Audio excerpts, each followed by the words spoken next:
নমস্কার বন্ধুরা, dance Q classical চ্যানেলে তোমাদের সবাইকে স্বাগত। আমি অন্যান্য বারের মতন এবারও একটা টিউটোরিয়াল ক্লাস নিয়ে চলে এসেছি কাথকের উপরে। আমার আগের এপিসোড যেটা ছিল সেটা হচ্ছে ঝাঁপতালে সেলামি আমি হাতে শিখিয়েছিলাম, কিভাবে তোমরা ঝাঁপতালে সেলামিকে পড়বে। আমি বলেছিলাম যে নেক্সট এপিসোডে আমি প্র্যাকটিক্যালটা আনবো, তো আজকে আমি সেটাই এনেছি যে কিভাবে তোমরা হাতে পায়ে ঝাঁপতালের বোলটা, সেলামির বোলটা করবে।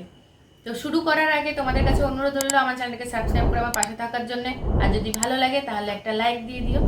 তো চলো খুব সহজে মনের আনন্দে নাচ শিখি।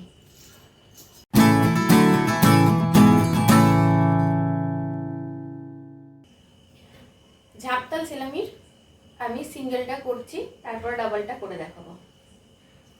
ট্যাপ ট্যাপ তা থেই থেই ট্যাপ আ থেই থেই ট্যাপ ট্যাপ ট্রাম থেই 1 2 ট্যাপ ট্রাম থেই 1 2 ট্যাপ ট্রাম ট্যাপ ট্যাপ তা থেই থেই ট্যাপ আ থেই থেই ট্যাপ ট্যাপ ট্রাম থেই 1 2 ট্যাপ ট্রাম থেই 1 2 ট্যাপ ট্রাম থেই। তো এটা সিঙ্গেল ডাবল একসাথে আমি করলাম।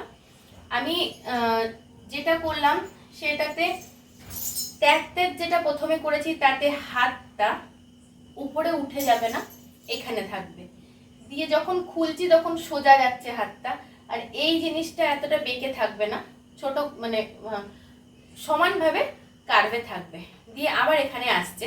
তারপর তাতেই তোদের হাত পা তোমরা জানো যে আমি শিখিয়েছি দ্বিতালের সেলামিতে কি করে করতে হয়। তো এই এপিসোডে ঝাঁপতালের সেলামির যেটা বৈশিষ্ট্য সেটা হচ্ছে ট্যাপ ট্রাম থেই, সেলাম দেওয়াটা।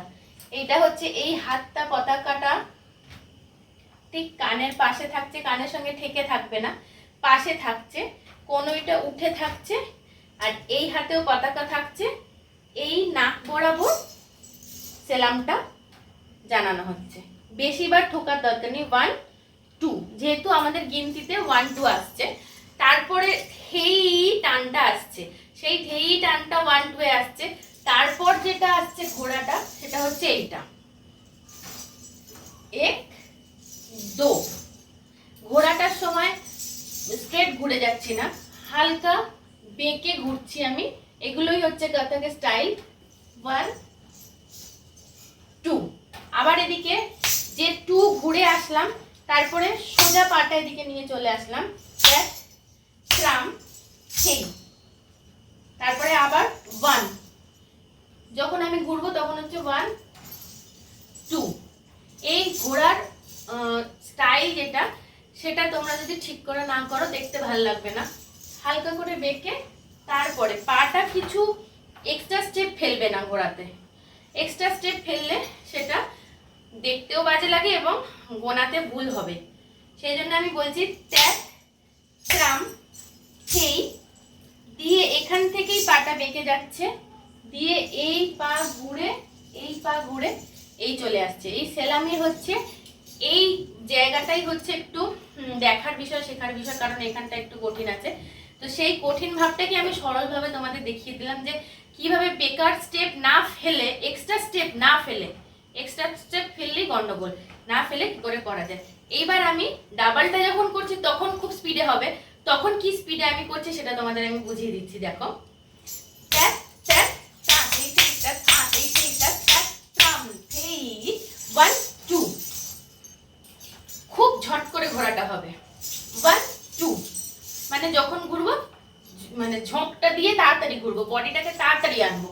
যত দেরি করে আনবে বডিটা স্পিডের সময়, তত বেশি দেরি হবে, ঘুরতে সময় লাগবে। এই 1, এই ঝটকায় ঘোড়াটা আসবে, কারণ এই ঘোড়াটা 1 2 করার পরে আবার আরেক সাইডে ট্যাট্রাম থেকে তোমাদের ধরতে হবে, সেই জন্য সঙ্গে সঙ্গে ঘুরে এসে ধরে নিতে হবে। ঝাঁপতাল সেলামিটা এমনি খুব একটা কঠিন না, শুধু এই জায়গাটাকে রপ্ত করতে পারলে তোমাদের শেখা সহজ হয়ে যাবে। তো সেই জন্যই আমি সহজ করে শিখিয়ে দিলাম যে ঝাঁপতাল সেলামি কিভাবে করবে। আর তাড়াতাড়ি যেতেদের পা তো তোমাদের জানাই আছে, তাড়াতাড়ি যেতেদের হাত যখন করবে তখন আমি বারবার বলি বেঁকে যেন না যায় হাতটা, এরকম স্ট্রেট উঠবে, তো এরকম স্ট্রেট নামবে, এটা স্ট্রেট উঠবে, তো স্ট্রেট নামবে। তাহলে তোমরা দেখলে যে ঝাঁপতালের সেলামি কত সহজে সুন্দরভাবে শেখা যায়, করা যায়। তো আজকে এই পর্যন্তই। ভালো থেকো, সুস্থ থেকো। নেক্সট এপিসোড দেখা হবে আবার তোমাদের সাথে। ধন্যবাদ।